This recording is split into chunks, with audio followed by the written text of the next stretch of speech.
Really appreciate everyone hopping on today. I know this is a subject that a lot of people have messaged us about.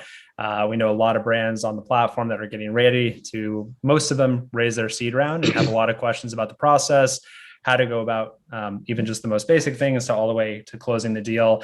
And I've had a good relationship with Michael from the Movitz group and from Brandjectory for a while. Had him on the podcast recently, wanted to have a longer format kind of webinar so he could kind of run through more specifics, more details about going about raising capital successfully. Wanted to introduce both Michael and Thomas from Brandjectory. Michael and Thomas, I'll kind of heat it over to you to give your backgrounds and start. Everybody just keep your questions to the end. We're going to save plenty of time for Q&A.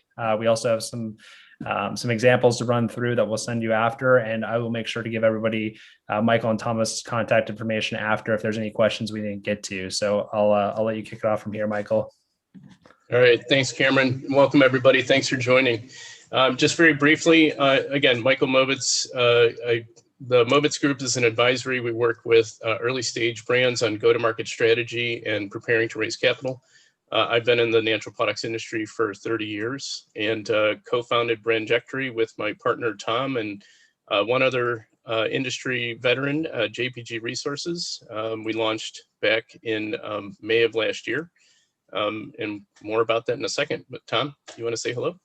Hi, I'm Tom Malengo. I'm co-founder of the Litchfield Fund with my wife, Susan Bryanton. We invest, advise, and consult with young brands in the natural organic industry. And a few years ago, we met up with Michael and started talking about ways in which we thought young brands could be helped in terms of raising money and meeting investors. And that's what's led us down the path of forming Brandjectory with Jeff Grog. So that's our story. Great. So very quickly, in terms of Brandjectory, it is a new and very unique platform specifically tailored to early stage CPG brands and investors in the space. Early stage meaning less than 10 million, basically C to Series A. The intention of the platform is to help brands and investors discover each other, connect, and build a relationship on the path to partnership. The idea is that Brandjectory is all things prior to the transaction. So it includes the things that I mentioned in terms of discovery, connection, relationship, but it's also about becoming educated, capital ready, knowing how to speak to investors, what they're looking for, and being able to find investors and investors find brands that are the right fit for each other. So with that, very quickly, let's just take a quick snapshot of who's in the webinar today. In terms of company revenue range on the left, overwhelming majority, not surprisingly, is under 2 million. And just a few folks that are between 2 and 6 million in revenue. In terms of stage of having raised capital, 50% of us have not yet raised capital, but are preparing to in the next, 3 to 6 months. 33% have raised, and 17% have not raised and don't plan to in the next 6 months. So with that, we'll get started. And the question is, first question is, when should I start raising capital? And the very simple answer is today. There are studies that show that it takes 25 to 30 or more interactions between an investor and a founder before a check is written. And that can be a very lengthy process. It can be a lengthy process to find the investor. It takes time to build that relationship and build the confidence and credibility with the investor, and for them to understand the business and to be ready to commit. So the best time to start that process is today, especially before you need money, because of the time that it takes to get there. So we'll talk today about 3 keys to successfully raising capital and investor engagement. And those have to do with a solid business foundation, investor expectations, and brand and investor compatibility. And the format that we'll follow is Tom as the angel investor in our company. He's going to kick off each of these different sections, talking about the things that he looks for. And then I'll walk through a couple of the key elements, how a founder and how I would, as a founder, would respond to Tom, and how I would talk about those things. So with that. Okay, so thanks for having us here, Cameron. Thanks for everybody being on the call. And really, what you're trying to do as a young brand is you got to get those investors notice you. You've got to get them to pay attention to who you are. And you'll find using friends and family that a lot of that happens because people know you. They know who you are. They've known you all their lives, sometimes all your life at least. And they really believe in you, and they want to back you. And you'll also find that there are people in that stage who simply say, wow, this is great. This is a great product. I really want to invest in it, and I think there's something here, and I like you, and those kinds of things.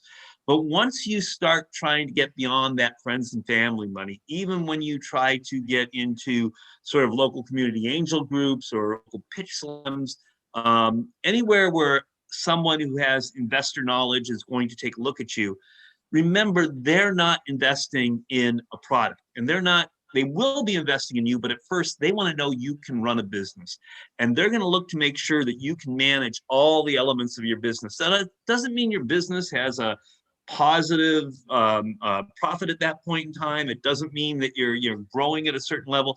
They just want to know and want to see that you have the basic business foundations built, which tell them they will know what is happening in your business over time. And remember, investors, this process can take anywhere from, if it's working great, it can take 6 months to engage an investor. It might take a year or a year and a half to get to that point or longer. They say from studies that it takes 25 to 30 interactions, meaningful interactions between a founder and an investor to reach the stage of starting to talk about investment. So these things that Michael is going to talk about are exactly what an investor is going to look at to see if you have built a business, not just a product, but a business that they can take an interest in and start to learn about. Michael? Thanks, Tom. So that solid business foundation, we've outlined 10 different key points here, and I'm going to emphasize and start with the first one, which is team expertise in the space. So as an early stage brand, there's not enough traction usually for the founder to demonstrate the long-term viability of the business.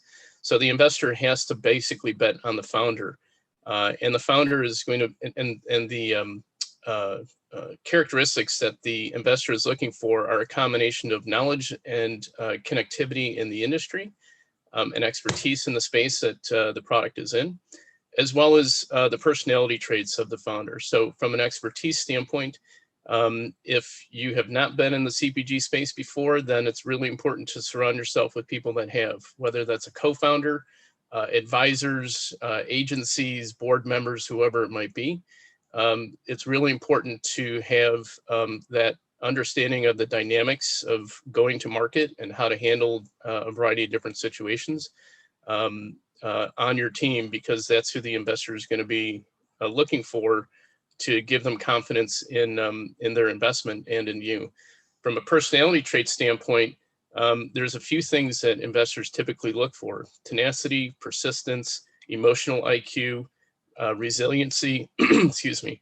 All of these things are really important to the investor when it comes to an early stage company. And so being able to demonstrate that to them through the communication and relationship building process and interactions that you have are going to go a long way in terms of being able to secure that investment. Some of the other elements, of course, having a business plan is crucial. It doesn't have to be a 100-page document that no one will ever read, but you've got to be able to say what business you're in, who your customer is, how you're going to go to market, where you're going to be selling, how much it's going to cost to sell, what your revenue projections look like initially, and the operational plan to support that plan. So having a plan, a documented plan, and well thought through and disciplined considerations, very important.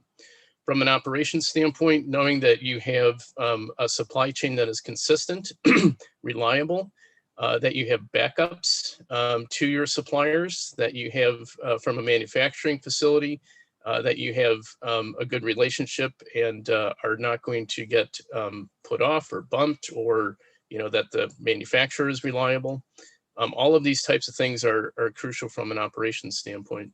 Regulatory compliance, of course, if you're in the supplement area, it's much more complex, but even on the food side, there's labeling requirements. You definitely want to be careful about the types of claims that you're making, but having regulatory compliance is definitely a fundamental that needs to be in place before you can start to have some of these early stage investor conversations. The market need is probably one of the most obvious ones, and that comes down to identifying the white space or the problem that you're solving. And it also includes a quantification of that market, both from a consumer size standpoint, population standpoint, as well as a category size standpoint. And the category size is not just, in snacks, it's a $100 billion market, but there's an addressable market subsegment that has to be front and center as well, because while you might be, part of a snack category, part of the snack segment, but the category that you're in might be a fraction of that total marketplace. And so your addressable market needs to be accounted for in that market need. When it comes to taste, efficacy, or valid science, there's no question that if you do not have a good tasting or product that works, you could be finding yourself in very short order not able to sell anymore, because your product might get trial, but you won't get any repeat business. And once consumers start providing reviews of the product, if it's negative after negative after negative, that can really have a detrimental impact. So you don't want to let perfection be the paralysis of the company when you're doing planning. But when you're talking about taste, if something or something is not working properly, you got to make it right before you try to sell it. Otherwise, you're going to have a hard time trying to convince consumers again that it's better or that it's actually good without any changes. The consumer value proposition is critical in the fact that you've essentially established a brand, right? You are not selling a product. Your proposition essentially tells a consumer, here's the problem that I'm solving. Here's the benefits that you are getting from it, the value that I'm providing to you. And you're giving the consumer a reason for them to give you your business. And in fact, if your proposition is strong enough, they can't help but say yes and couldn't imagine saying no. And the proposition is not just about the attributes of your product, but it includes everything about the messaging, about the branding, about how you come to market, the things that you support, the things that you stand for. Those are all part of the proposition, but it's got to start with what problem are you solving, the value that you're bringing to the consumer, and what's their need state that it's addressing specifically. From a revenue and velocity standpoint, of course, in the early stages, it can be hard to find some data on your product. So, if you don't have the budget yet for SPINS, IRI, or Nielsen data, sometimes there's distributor warehouse withdrawal information from, let's say, KHI or UNFI. That can be helpful, but it doesn't tell us enough about repeats or understanding specifically repeats to specific stores and specific SKUs. And so the revenue and velocity element you can start to get from just talking to store personnel or brokers or distributors and asking them, what's the average for this category? How am I doing? And starting to get some early reads there. Of course, if you're online, you've got those digital metrics of average order value, hopefully lifetime value. You understand your CAC and your return on ad spend. So these things start to become more visible, and they start to give folks like Tom the confidence that there's something here that's repeatable. And I want to emphasize the term repeatable, because Tom's not looking just for what's the size of the revenue, because at an early stage, it's going to be small. And even later, it'll be large. It's not just the size, it's repeatable. That's what an investor is seeking. The last couple things from a budgeting and a bookkeeping standpoint, from a business foundation, I'm going to tell Tom that I'm not tracking my expenses and my revenue in Excel anymore. I'm using QuickBooks or FreshBooks, or I'm outsourcing to a third party. all of my expenses and revenue is being classified according to GAAP requirements. And so I can confidently report on the true metrics of my business from a financial standpoint, and that I'm also working from a budget. And lastly, there's the 3-year pro forma. So a pro forma is essentially a projection out into the future. And so an investor, like Tom, doesn't want to know just what's happened in the past. They want to know, where is the business going? And so critical in the pro forma are the assumptions. Anybody can put together calculations and say the revenue is going to go from here to there, my costs are going to be from here to there. But it's the underlying assumptions that are everything when it comes to projections on the business. And having practical, reasonable, realistic expectations is essential for someone like Tom to have the confidence that, this is real and this has possibilities, and the founder is looking at this with, sober eyes. Tom, anything you want to add? No. All right. So now that we have the foundation elements in place, we're moving on to the next stage of investor expectations. So Michael just made a good point with the pro forma, is that, you have to remember 2 things about what investors are doing. One, they are looking at what your future is, not where you've been. Okay. Yes, they want to know that if something worked in SoCal, that they can be repeated in NorCal. Okay. Or vice versa. They want to know what you're doing and how you've done it, but they're investing in the future and they want to know what you're going to be. And so you have to be in a position now to show that you are really understanding your business and being able to explain to them what you're doing, how it's working. And the other thing that you have to be able to do with the investor is tell them what's in it for them. Just like you told, the consumer what's in it for them, you have to be able to say to the investor, now, if you invest in me, yes, there are things unique to my product that the consumer loves, but this is why it's unique to the industry. This is why our process is unique. This is our proprietary intelligence in our product. Here are the things that are going to make it a market segment winner, and therefore a winner for the investor. So now the investor wants to know things and get into the detail that is going to explain to them that your business can continue to grow. Again, the investors at these early stages, they know you're not running a positive earnings. Okay, they understand what it takes to build a CPG food and beverage business. They get that. They know it takes a lot of capital. They know it takes a lot of market sticking. They know that it takes a deep distribution. That you really have to have density in an area. They understand all that, but they want to understand what it's going to take to get you there. And they want to be able to understand that you know how to explain that to them, okay? And that you're using the good tools to be able to say, here's what the future looks like. And this is why my assumptions that Michael mentioned in the pro forma are good assumptions that this business is going to carry forward. So Michael, I'll turn it over to you to talk through a few of these. Sure, thank you. Well, Tom hit on a really important part, which is the investor value proposition. So we talked before about what's the consumer proposition in terms of solving a need and the value and benefit to the consumer. The investor value proposition is similar, but it has to answer the question, what's in it for the investor? How does the investor win? What kind of return can the investor expect over what kind of time horizon? How is the business extendable, and how does it grow beyond not just where it is, but to the ultimate vision of what the founder has for the business and what the investor can gain confidence in. So that proposition to the investor is a different language than what it is to the consumer. Some of the other elements that investors are going to have different criteria. And depending on the stage that they're in and their expectations for companies at different stages, the criteria will differ. We'll talk about that in a moment.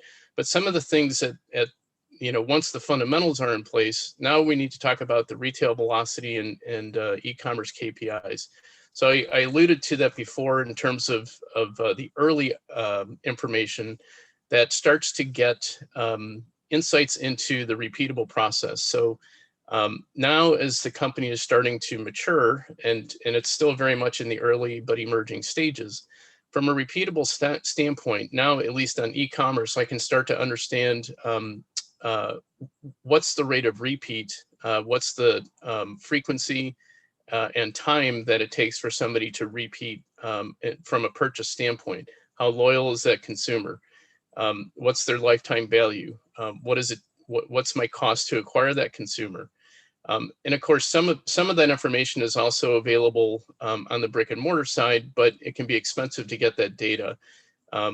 But you can start to understand what's going on in the consumer mind from social media. And one thing that I didn't mention before under the fundamentals is an investor wants to know that the proposition that you are explaining to the investor is also what the consumer is hearing and understanding and resonating for. So if your target for the consumer has a profile of X, and the consumer profile of Y tends to be the most vocal and biggest advocates for the brand, there's a mismatch there, and that gives the investor the sense that maybe we don't have the fundamentals completely nailed down, and so we're spinning our wheels or being very inefficient with our spend, trying to figure that out. So this is where a lot of that excuse me research and understanding of the business comes into play. Tom is also going to want to know, what are the unit economics and are they viable and sustainable?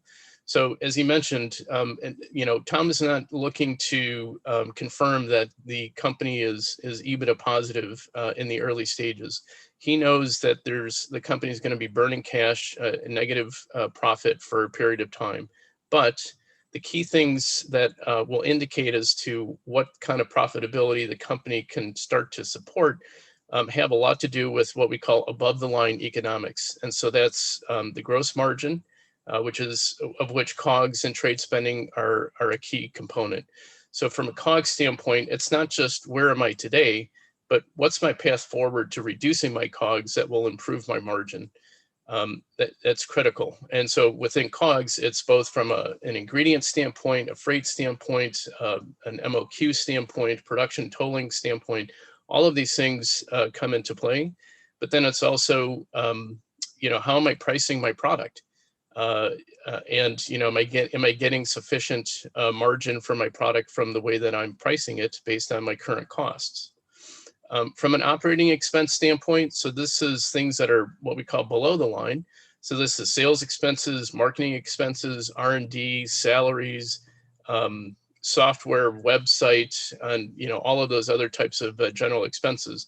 But the biggest ones are going to be, as I said, what's it take to deliver the product, fulfill orders, support a sales organization, whether it's a broker or an outside agency, the marketing, the website development, etc. Those are all levers that come into play in terms of how we as founders can adjust the financial strength of the business. And so having a clear understanding of what those inputs are and where there might be room to get creative or have some flexibility can go a long way in giving Tom some confidence that there's not a long-term fixed sunk cost in there. When it comes to burn rate and cash flow, so burn rate is the amount of money that is being spent every month after the revenue is accounted for. So if you're pre-revenue, your burn rate is just what you're spending. And if you are in the market and selling, your burn rate is your revenue minus your COGS minus your expenses. And so it's very common, as Tom said, that there's an expectation there's going to be a burn rate. Knowing what your burn rate is on average per month is critical because that is going to be a precursor to understanding how much money you're going to need over a period of time to solidify the business and support the expenses and the revenue stage that you're at. Cash flow is important because revenue is a point in time. Cash flow has more to do with when am I receiving payments and when am I expenses being paid for. And so very quickly, production of an item is probably the best example where I have to buy my ingredients in month 1 producer is going to make it in month 2. I ship it to my distributor who ships it to the retailer, and it gets sold at to the consumer. But if I pay for something in month 1 to be produced, I might not see payment from my distributor for that inventory for many months. And so it's crucial that being able to manage and understand and manage the timing of cash in and cash out, and the size of inventory and receivables, of inventory holding costs, is crucial to being able to manage your cash flow. And lastly, Tom wants to know, as he thinks about an investment, how am I going to use the funds? How are the funds going to be used to grow the business? Are they going to get the biggest bang for the buck? Is it going to provide the ROI that if he invests $1, is it going to produce $3, or is it going to produce 50 cents? That's really important to understand where those funds are being used, and are they being used in the right place? Tom, anything else you want to add? Yeah, I'm gonna a couple of things. Hopefully we have time here, but a couple of things. If there is one discipline, if you take away nothing else from this, no matter what you think of the presentation, one thing I want you to take away is the one discipline that you can apply to your business for both your benefit and the investor benefit is a weekly cash flow meeting. Okay, because every business at the young stage runs the risk of running out of money, and when you run out of money and you haven't been planning for it, you haven't been working toward that point with seeking investment and other forms of capital coming in, you end up borrowing money at high rates, okay? And that is just detrimental to your business in the long term. So getting the discipline in place of a weekly cash flow meeting, understand when you're going to be spending money, where it's going to be spent, what it's going to be spent for, what you can do to affect it, and being able to include in that meeting investors, advisors, anyone, a solid cost accounting person, even if it's a friend who's willing to join you for a half hour a week. You need to practice that discipline. It's the most important thing you can do, both for yourself as a business and for your investor. The other thing about the use of funds, when you talk about use of funds and you say, we're going to hire a salesperson, what is going to be the ROI on that salesperson? They know you don't really know that you have solid numbers, but investors want to understand, if you're going to be hiring somebody and paying, even if it's a part-time person you're paying $1,500 a month for to be in LA, what's going to change in LA? What's going to change in your numbers? What's going to happen? And they don't want to hear that you're going to use their funds to pay off debt. Okay, so this kind of goes hand in hand. So the most important thing you can do in both these cases is really understand what that flow is. Great points. Okay, and then finally, we talk about compatibility. Tom? Yeah, so there's a couple things here. Remember, throughout this, as you go from 0, to 10 million in revenue, from seed to Series A, you're going to need a lot of different kinds of investors. Okay, you're not going to be going out to the same investors every time. You're going to be starting and looking at angel investors and large privates and family offices, and move toward pre-seed rounds, and eventually maybe in that 6 to 8, 10 million range, you'll finally be talking about a serious Series A round. So you need to really focus on the kinds of investors you need, what those investors bring to you. This is a two-way street. It's like any other relationship. What are they bringing to you? What are they going to provide as part of it? It's going to be contacts. Is it going to be knowledge, like cost accounting or a good CFO understanding? Is it going to be some type of marketing capability? What are they going to bring to you that you can learn from? And are they going to be active, or are they going to be passive investors? I've never seen a brand yet that wants to turn down an investment, but a lot of it, and I don't mean this in any insulting way, is dumb money. It's just money that sits there, and somebody's going to call you up and say, I haven't gotten my 10X yet. Okay. So you want to be cautious about that, and you want to look for that smart money and make sure there's a relationship there. So Michael, I'll turn it over to you. Thank you. Yeah, so Tom hit on two things there. One, the first two items in terms of investor types and capabilities. So I won't belabor them, but suffice it to say that compatibility on the investor type is important, because high net worth individuals, family offices, angel investors are the most likely to invest at the current stage that folks are at on this webinar. And then institutional capital like private equity and VC funds will be more later stage. And so it's important that when you're talking to an investor and have an expectation about where am I going to get my capital for this round, the type of investor is important. From a capability standpoint, as Tom said, there's things that the investor can bring to the table. But there's also things that are hard things like a network or functional expertise. But then there's also soft things that they can add to the relationship. Chemistry becomes a key thing. Of course, there's times when you just feel like you're totally gelling with somebody, and other times you may not quite feel the love, and so it's like a marriage, right? And so you have to ask yourself, with all of these things combined that are on the page here, is this the right fit in total? Are both partners going to win from this relationship and feel good about it, and both have a mutual success through the relationship? Strategic alignment is a key component.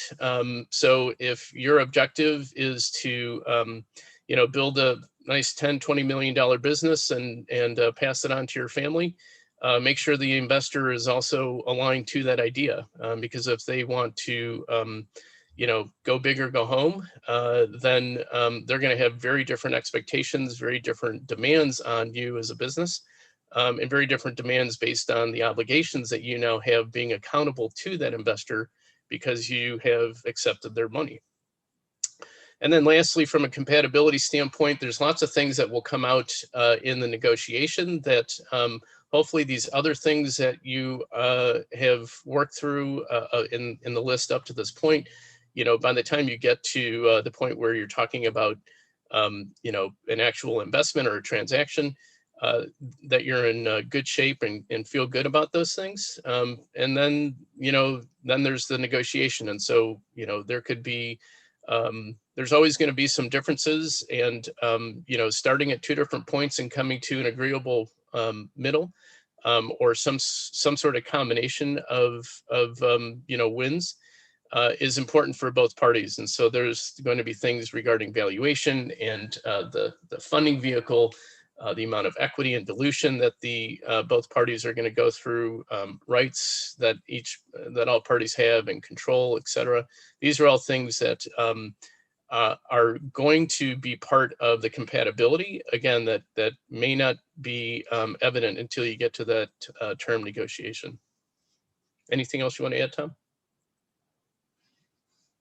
No, that's great. All right. So with that, how does Brandjectory help founders go through this process? Tom? Oh, okay. I'll do that.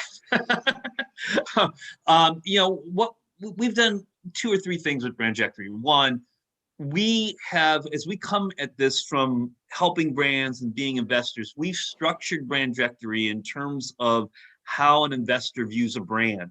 So if you follow what Brandjectory has in it in terms of building your profile, presenting your information, communicating on a real-time basis with investors, you're doing it in the way that investors want to see the information, want to hear the information, want to be made aware of updates.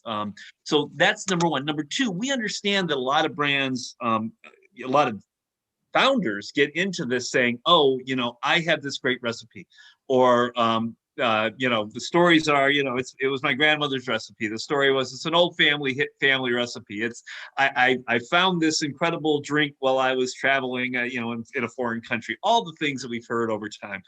But they don't know how to run a business. They come from other disciplines. They aren't familiar with that. So, they need to learn how to run a business and how to run a CPG business, how to run a beverage business.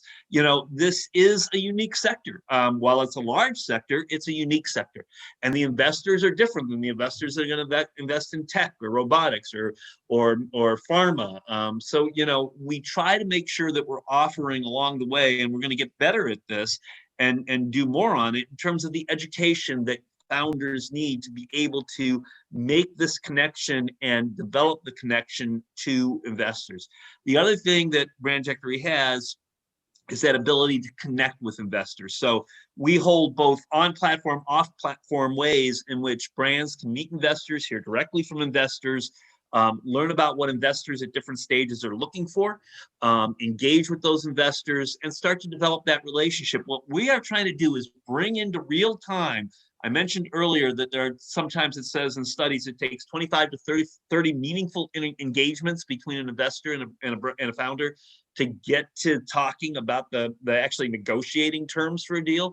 We're trying to bring that into real time. So if you think of all those things that happen through phone calls and emails and reach outs and et cetera, we do it all within Brandjectory so that that communication process, just like any other social media platform, takes place in one place with your total history there. So that's what Brandjectory brings to this process. Michael? Great, thank you. So with that, let's have some Q&A.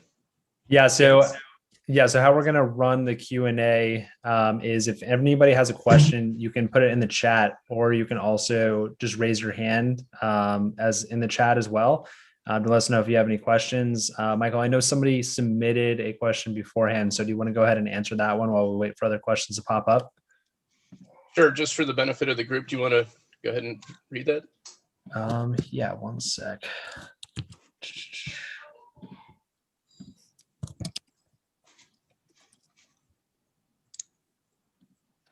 So the question that got submitted beforehand is, so how do I find and meet CPG angel investors that fit for me now? So I guess, Tom, you want to tag team on this one? I can start. Sure, you get started. Okay. Well, first of all, of course, that's why we developed Brandjectory, was to help founders and investors discover each other and connect, specifically in the CPG space and specifically in the stage that the investor invests in and the founder is at. Knowing that we are still, of course, building our investor community, there are other places where you can seek out investors. If you're looking specifically for equity, there are a few different options. Friends and family, of course, is one of the first typical places. But then when we talk about high net worth individuals or family offices or individual angels, those are a little bit more difficult to source. So that's going to take some research. It requires being in different forums, in different events, different webinars, different industry activities, and identifying those folks through those different venues. Of course, you can search on LinkedIn and Twitter. There are lots of investors, but you have to, of course, look to see that they are CPG investors. There are at the Angel Capital Association, angelcapitalassociation.org, I believe is the address. There are 250 angel groups across the country that are part of the organization that could be helpful. Again, they're not all specific CPG investors, but they do provide an avenue there. There are a variety of different angel groups, such as Golden Seeds, the Angel Group, Pipeline Angels, which I believe is focused on female founders, and Glasswall Syndicate is another. And so those are some possible places to start. And one thing I'll mention before I turn it over to Tom for his perspective is, I kind of go back and forth on the idea of cold outreaches. You have nothing to lose, but at the same time, it's your chances of getting the investor attention are much, much lower unless you have a warm introduction from somebody that's either a mutual contact or somebody that knows the investor. So to the extent that you might find investors, let's say on LinkedIn or Twitter, and you'd like to reach out, see who you have in common, and look at your networks and see who might be able to provide that intro. A couple other ideas is look at transactions that have occurred. There's weekly newsletters out in the industry from places like the Litchfield Fund and others that talk about transactions that have occurred. in the space. Sometimes they're small transactions that might be relevant to a company of the current size. A lot of times they're bigger companies, but the investors are always identified, and so that's another source for identification. And I had one more. I'm drawing a blank on it. So, Tom, what about from your perspective? Yeah, I mean, don't ignore your local community. Almost every city, major city area, they have an angel group. There's a variety of them in Boston, New York, New Orleans, Chicago, Austin. They're everywhere. Also, your local community governments. There are grant programs for young companies. Especially if you're using local resources in any way, it's certainly worth asking and finding out. But the other thing is that if somebody says, if you're a $50,000 a year brand right now, you're just starting out, and somebody says, oh, I know someone who works for Power Plant Ventures, talk to them and ask them who they know, who they can direct you to. This is a very helpful industry. And investors, I have not met an investor yet who doesn't say, hey, I know someone who might be interested in you at your size for your product. You might hit it off with this person. So ask. Do not be afraid to ask, who else can I talk to? If you should end every conversation with any investor, any community leader, any consulting firm that you may be talking to, a marketing person, your distributor, your local buyer, whoever it may be, ask who they know. It's just a really important discipline to get yourself into.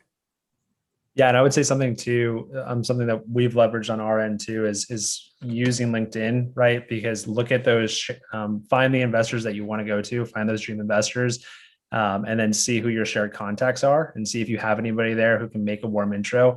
A warm intro on the investor side is always going to be received a lot more positively than reaching out cold. And so we've seen a lot of success with that as well. One other question we had come in actually beforehand, which I always think is interesting, is valuation. So what should really go into setting that valuation when you're in that seed angel stage? Tom, you want to take that? Sure. So, you have, so this, I wanted to look at the clock here, see how much time we have, because I don't want to get too deep into this, but when you start your business, okay, and you're talking to friends and family, one of the things you want to do is really not start this process of giving away equity when you don't know what the future of your company is. Okay. So especially with friends and family, often, debt is a good vehicle with them. Promise them, some return. They may be willing to wash the debt away with equity when you know more about your company. Open up a convertible note. Start to raise with angels against that convertible note.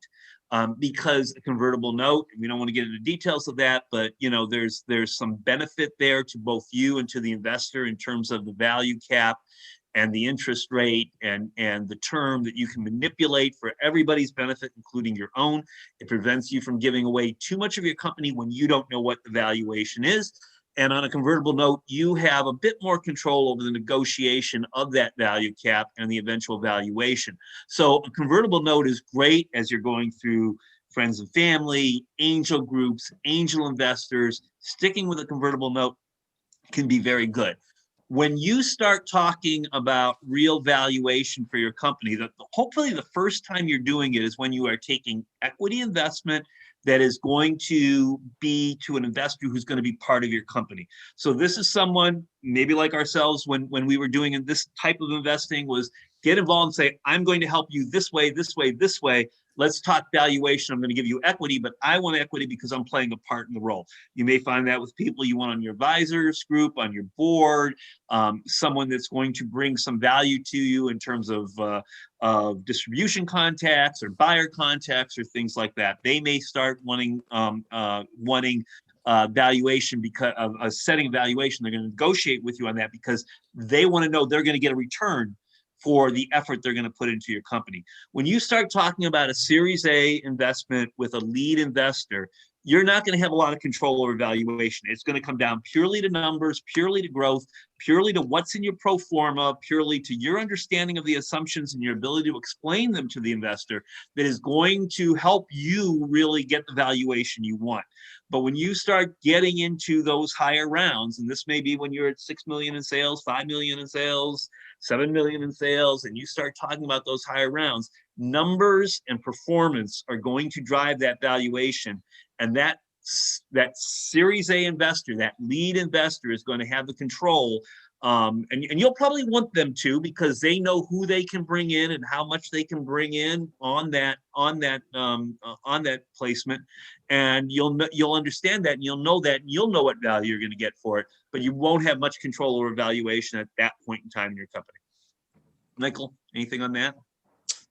No, that was good. I guess I would just emphasize what you had said in the beginning, which was that there's no need to set a valuation on a company that's raising a few $100,000 that has sales of less than a few $100,000, because once you set a valuation, you have now started to give away equity in the company.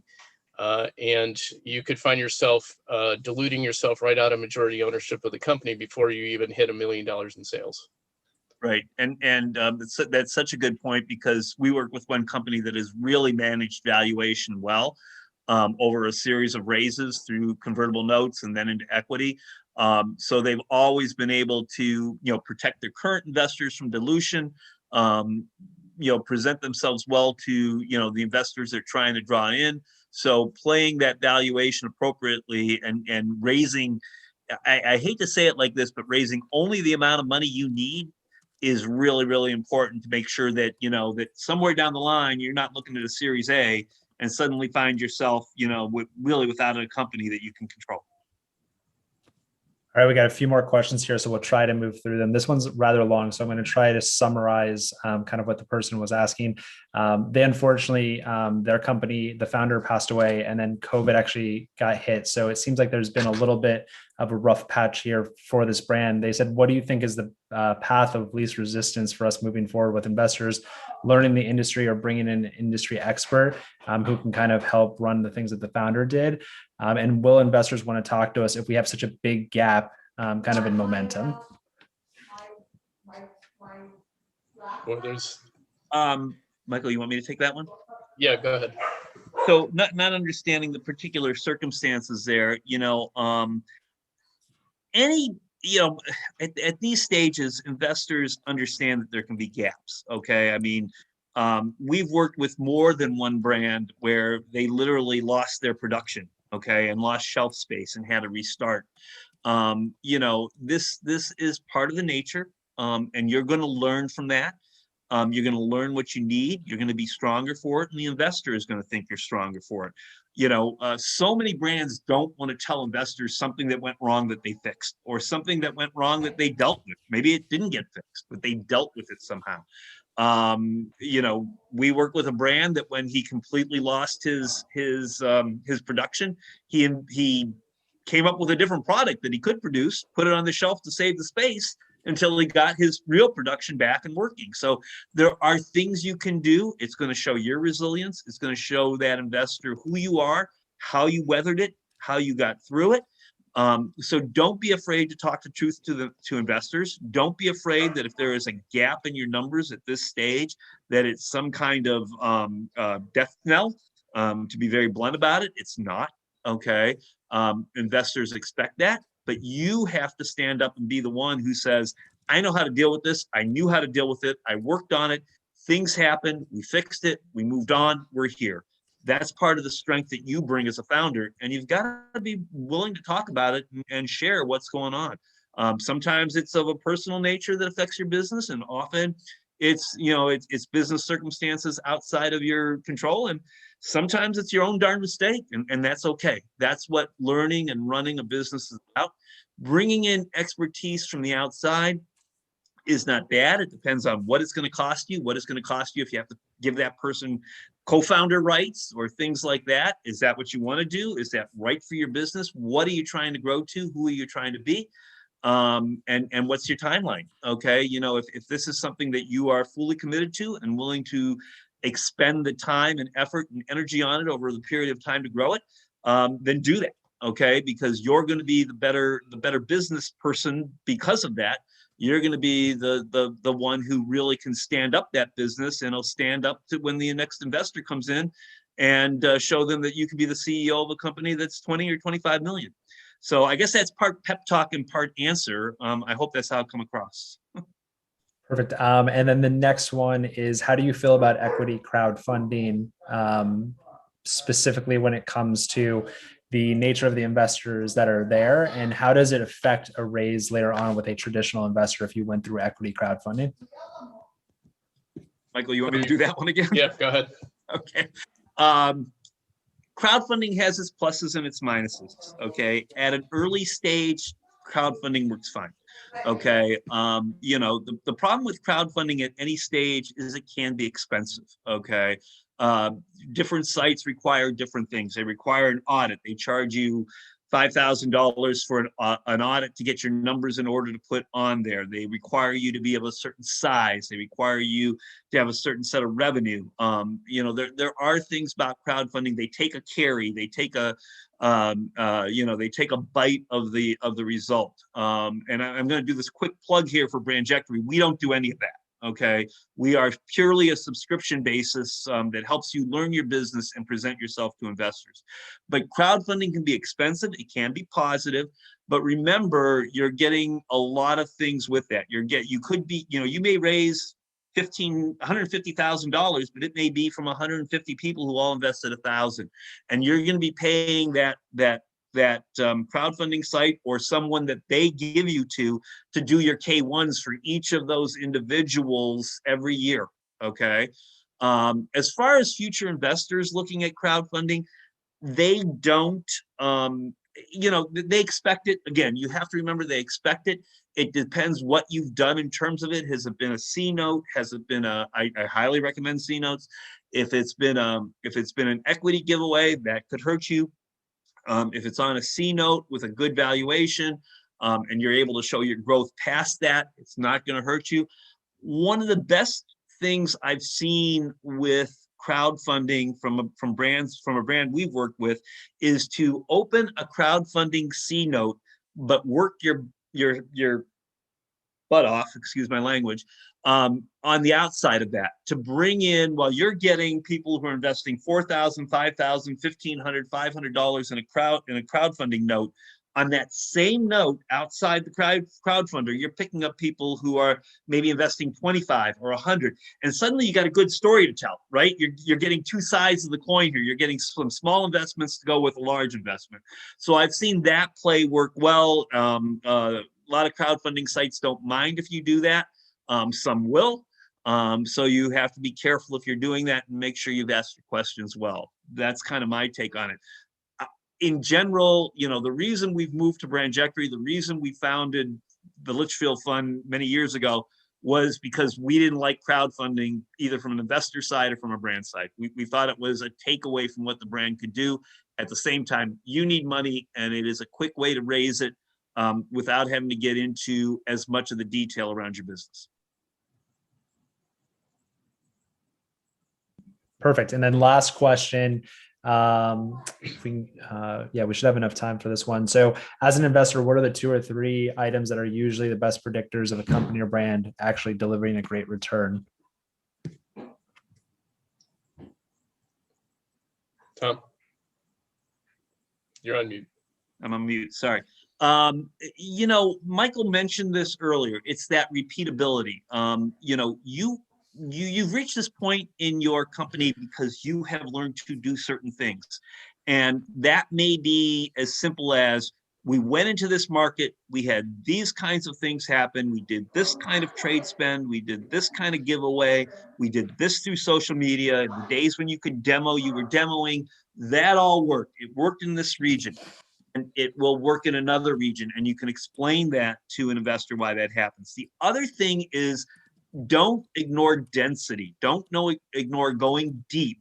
Okay, it's better to go a mile deep than a mile wide. If you can get 3 or 4 outlets, different size outlets in a region or in a specific city, do that. That's the kind of thing that investors will look at and say, you have density, my numbers are real. Okay. I have enough volume in this area to tell you that these numbers are really happening. I'm really moving this off the shelf. I'm really getting this to happen. It's happening on a consistent basis because I have density. So those are two things that I think are really important to an investor to say, I can actually get some return on this. The other is really just general expense management. They want to know that you have found ways to continue to improve your margin, working toward that positive cash flow, that you are self-funding it now, or that they can see where that self-funding point is. So the other is all the disciplines that we talked about in the first two items here, including that cash flow management, that really tell investors that they have the ability to say, okay, I know if I get put, if I'm leading $1 million round or I'm leading a $2 million round, this round is going to be well managed. It's going to go toward the things that make a difference. This founder knows how to make that work. I'm comfortable that there won't be any leakage in this use of funds, and that they make good decisions about how to manage that money that's going to drive that return. I'd like to add just one more thing, if I could. It's the moat and defensibility of your IP is also a strong indicator. If you're a me too, it's going to be pretty hard to build the company. But from a proposition standpoint, the more distinct and distinguished and defensible your proposition is, the more likely that you will be able to get traction. Awesome. Well, thank you so much, Michael and Thomas. I really appreciate it. This was another great weekly webinar. If any brands are interested in learning more about Brandjectory or WeStock, feel free to reach out to me. I can put you in touch with the right people. Contact at westock.io. And yeah, everybody else have a great day and the rest of the week. And if you want to rewatch this will be on our WeStock YouTube channel by the end of the day tomorrow. So thank you so much, Michael and Thomas. And we really appreciate you doing this for us. Thanks, everyone. Bye.